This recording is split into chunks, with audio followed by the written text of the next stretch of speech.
বিসমিল্লাহির রহমানির রহিম। আসসালামু আলাইকুম। আজকে আমরা দুপুরবেলা সবজি খিচুড়ি রান্না করব। এই সবজি কোটাকুটি হচ্ছে, অনেক রকম সবজি,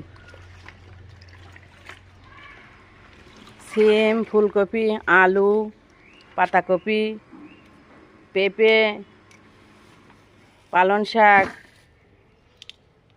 টমেটো আর শসা দিয়ে হবে সালাদ।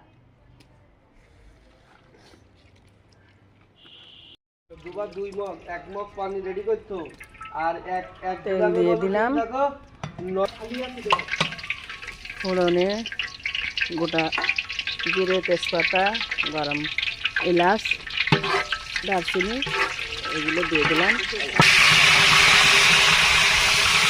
মশলাগুলো দিয়ে দিলাম, রসুন, পেঁয়াজ, আদা, কাঁচা ঝাল, সব রকম মশলা বাটা। এবার ভালো করে ভেজে নেব। পানি দিয়ে মশলাটা ভালো করে ভেজে নেব। দুই রকম ডাল, 2-3 রকম ডাল মিশানো দিয়ে দিলাম। ডালগুলো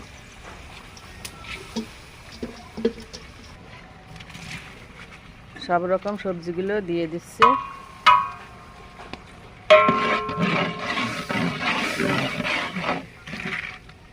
সবজিগুলো কষাই নেব।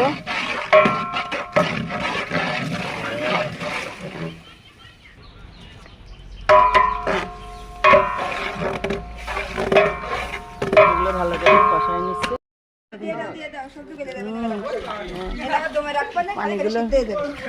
পানি দিয়ে দিলাম পরিমাণ মতো।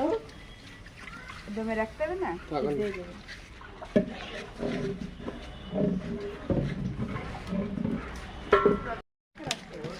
চালগুলো দিয়ে দিলাম। সবজিগুলো কষানো হয়ে গেছে, খিচুড়ি রান্না হয়ে গেছে আমার। এবার আমরা দমে দিয়ে দেবো। আল্লাহ হাফেজ।